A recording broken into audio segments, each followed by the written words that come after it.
que vous allez bien. Aujourd'hui on se retrouve pour une vidéo spéciale K-pop. La K-pop est aussi une de mes passions, donc j'étais obligée de vous en parler dans une vidéo. Ça fait très longtemps que je devais la faire, c'était dans les tout débuts de ma chaîne YouTube. Je n'ai jamais eu l'occasion de la poster parce que à chaque fois que je filmais une vidéo, ça n'allait pas. C'était horrible. J'ai dû la faire au moins 3 fois avant de faire celle-ci. Donc pour les grands fans de K-pop, je vous dis bienvenue. Manifestez-vous dans les commentaires et laissez un petit like, comme ça je verrai le nombre de K-popiens ou K-popiennes. Vous savez pas ce que ça veut dire? Attendez la suite. Déjà, qu'est-ce que la K-pop? Donc c'est de la Korean pop, qui vient de la Corée du Sud. Alors donc ça fait combien de temps que j'écoute de la K-pop? Ça fait exactement 4 ans. Comment j'y ai découvert? Tout simplement, c'est une amie à moi qui avait mis sur sa page Facebook le clip de Ni Lili Mambo. Je crois que j'ai dit trop de li. Je vous mets un petit extrait.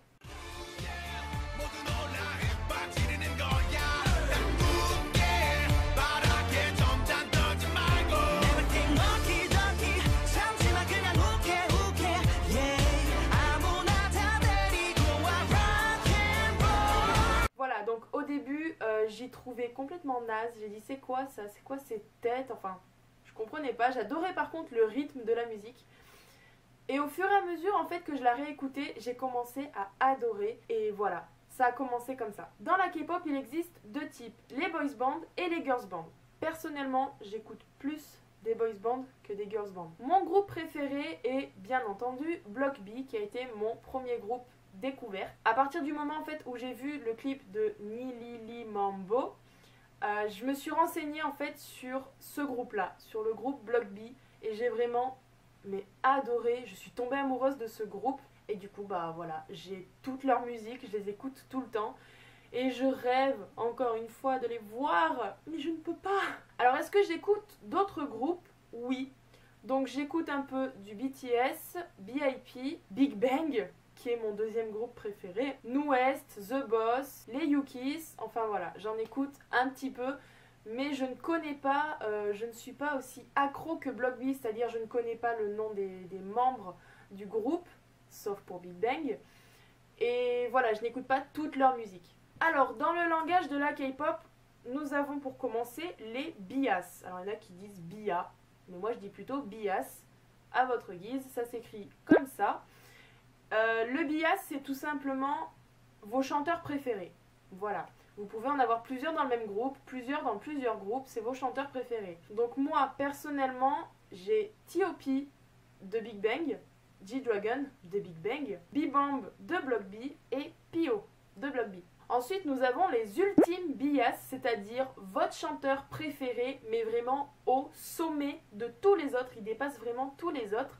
Donc pour ma part, c'est Zico de Block B. Ma musique préférée en ce moment, c'est Yesterday de Block B, encore une fois. Je vous ai dit, je suis fan à 100%. Cette musique me donne la patate. Dès le matin, si je l'écoute, je suis super heureuse. En plus, s'il y a du soleil dehors, c'est carrément mieux. Mais voilà, cette musique me donne le peps, me redonne le sourire et surtout, j'ai tout le temps envie de danser quand j'écoute cette musique. Je vous mets un petit extrait.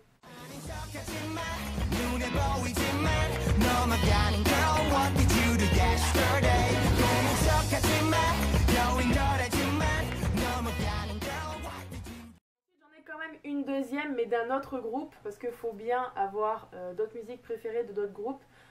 C'est, je sais pas si je vais bien le dire, Haru Haru de Big Bang. Cette musique est juste magnifique, elle me fait chialer, tout simplement. Il suffit juste de lire en fait les paroles, de voir le clip, et je pense qu'on est tous obligés d'avoir la petite larme, ou au moins les larmes aux yeux.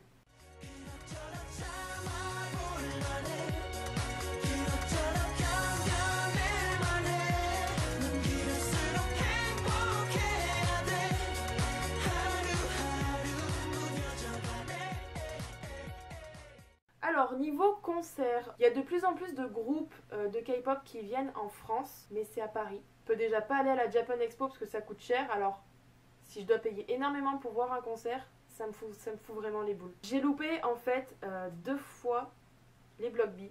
J'ai pleuré, pour vous garantir, je vous jure, j'ai pleuré. Quand j'ai vu la date à laquelle la première fois ils arrivaient en France, j'ai pleuré de joie et je me suis dit, il faut absolument que j'y aille. À l'époque, je travaillais avec mes parents, donc Je pouvais m'arranger pour avoir un week-end pour aller sur Paris, mais j'avais ni logement, ni moyen d'y aller. Donc, eh ben, j'y suis pas allée. Et j'ai pleuré parce que j'étais triste. Heureusement, il y a l'application Periscope qui nous permet de voir en live. Et je remercie tous ceux qui sont sur Periscope parce que les gars, vous nous partagez des moments énormes. Ensuite, je les ai loupés une deuxième fois, c'est pour la KCON, c'est-à-dire c'était un grand concert qui se déroulait aussi à Paris avec plusieurs groupes de K-pop et il y avait les Block B. Là, j'ai dit c'est pareil, il faut que j'y aille absolument. Mais à ce moment-là, on avait pas mal de problèmes financiers et je ne pouvais pas y aller. Voilà. Partir en Corée, c'est mon rêve numéro 2, parce que numéro 1 c'est partir au Japon, mais j'aimerais vraiment aller en Corée du Sud. Une amie à moi y est allée 2 fois, et à chaque fois elle n'était jamais déçue, elle m'a dit c'est vraiment le top, les Coréens sont vraiment trop chou, trop mignons. Et enfin pour terminer, je vais vous montrer quelques-uns de mes goodies, accessoires, posters, etc. tout ce qui concerne donc la K-pop. Bon, en général, c'est du Block B, c'est obligatoire. Pour commencer, j'ai un masque qu'on met sur le visage, à l'effigie de Block B bien entendu. Je le mets rarement, je le mets surtout pendant les conventions en fait. Voilà, ça rend comme ça. C'est dur à parler. Le seul inconvénient en fait de ces masques, ça décolle les oreilles. Ensuite donc, celui que je vais vous montrer, je l'ai reçu pour mon anniversaire et c'est mes parents qui l'ont commandé sur un site pour le customiser. Donc voilà, c'est une toile, hein, on est d'accord, avec l'image des Block B. Bon, ils n'ont pas choisi la plus belle, mais je m'en fous, moi j'adore.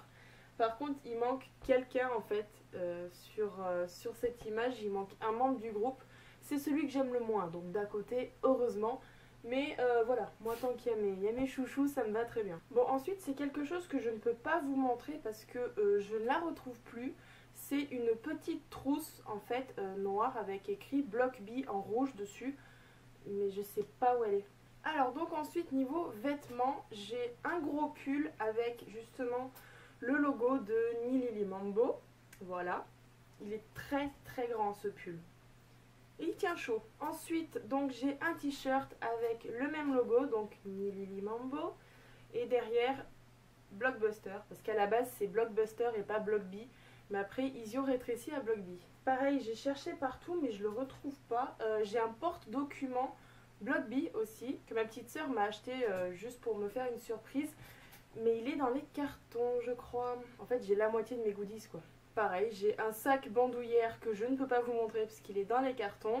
J'ai un autre pull aussi Block B, mais cette fois, il est plus petit et c'est un pull avec en gros derrière le signe, uniquement le signe de Block B. Je sais pas, une espèce d'argenté brillant. Et pareil, devant, il y a aussi l'insigne des Block B. Mais je crois qu'il est aussi dans les cartons. Avant, j'avais une paire de boucles d'oreilles Block B. En fait, j'ai tout du Block B. J'avais une paire de boucles d'oreilles toute simple avec le logo. Et j'ai eu la très bonne idée, en fait. Ne me demandez pas pourquoi, j'en sais rien. Mais elles étaient dans un piteux état, donc du coup je me suis dit, je vais les mettre dans du dissolvant et au bout de 2 minutes j'y enlèverai, comme ça je pourrai les repeindre après. Je les ai mis dans le dissolvant, c'est pas un problème, hein. Mais après je suis allée me coucher. Ah, le lendemain, j'avais une belle surprise, hein. Le dissolvant avait fondu carrément la boîte, parce que j'avais mis dans une boîte, et les boucles d'oreilles, c'est même pas la peine d'y penser, quoi. Elles étaient catastrophiques au début, mais alors après ça a été carrément pire. Vous imaginez même pas en fait comme j'étais... Bah j'ai été con. Voilà, j'ai été stupide de faire ça. Mais bon, ce qui est fait est fait. Bon, après, j'ai des cartes postales et tout ça, mais bon, ça reste quand même du secondaire. Et le principal, en fait, qui montre que j'aime la K-pop, ce sont mes posters. Alors, donc, on a sur ce mur, en fait, tous mes posters de K-pop. Bon, j'en ai largement moins que les mangas, mais j'en ai quand même 1, 2, 3, 4, 5, 6. J'en ai 6. Dont 2 qui ne sont pas de Block B. Donc je vais vous montrer ça. Alors, donc je sais pas si on va y voir, mais ça c'est mon tout premier poster de Block B. Ce qui est dommage, c'est que le reflet de la lumière ne donne pas bien. Mon tout premier poster de Block B, donc voilà, Blockbuster. Et c'est à cette époque-là que lui a été mon ultime bias. Voilà. Ensuite, mon deuxième poster a été celui-ci. toujours de Block B. Ensuite, mon troisième poster, donc c'est celui de Very Good. Bon, le problème c'est que vous pouvez pas voir parce qu'il y a mon ombre. J'espère que vous y verrez quand même assez. Voilà, je pense que comme ça peut aller. Et mon dernier poster de Block B, donc c'est celui de Jackpot. Voilà, je la trouve trop classe en fait celle-là. Ensuite, j'ai acheté un petit poster des No West. En plus, c'est vraiment comme dans le clip de Face et je les adore. Et ça, ensuite, celui-là des BIP, ça a été un poster que j'ai reçu que j'ai eu dans un marchand de journaux. Donc voilà, c'est les seuls posters que j'ai, mais je n'en achète plus tout simplement parce que je n'ai plus de place. Parce que vous voyez, voilà, ça va jusqu'à la porte quand même. Donc j'ai tellement de posters que je n'ai plus de place pour mettre ceux de Block B, peut-être sur cette porte. Je sais pas, faut voir. Bon, enfin voilà, vous avez mes posters juste ici. Et ensuite, les derniers mots à savoir pour la K-pop, ce sont les fans, c'est-à-dire, comme je vous ai dit au début, K-popien ou K-popienne, en fonction fille ou garçon. Mais voilà, c'est cette communauté qui s'appelle comme ça. Et je trouve ça génial en fait qu'il y ait un nom pour les fans. Voilà. Donc voilà, et ben cette vidéo est terminée, donc j'espère qu'elle vous aura plu. Si c'est le cas, n'hésitez pas à me laisser un petit pouce bleu, ça me ferait toujours plaisir. Dites-moi du coup dans les commentaires alors si j'ai des K-popiens ou K-popiennes sur ma chaîne YouTube. Bon, par contre, nos critiques dans les commentaires s'il vous plaît. Chacun a ses goûts musicaux, chacun a ses goûts de tout. Donc voilà, je sais que la K-pop est très souvent critiquée. Donc s'il y a des critiques dans les commentaires, je supprime. Voilà, donc après vous connaissez la suite. En espérant vous retrouver au plus vite pour de nouvelles vidéos, je vous fais de gros bisous, prenez soin de vous et n'oubliez pas, vive la K-pop! Non, vive les pandas. 어두컴컴해 보이지 않아 손 뻗었지만 바람만 부딪혀와 왠지 모르게 나선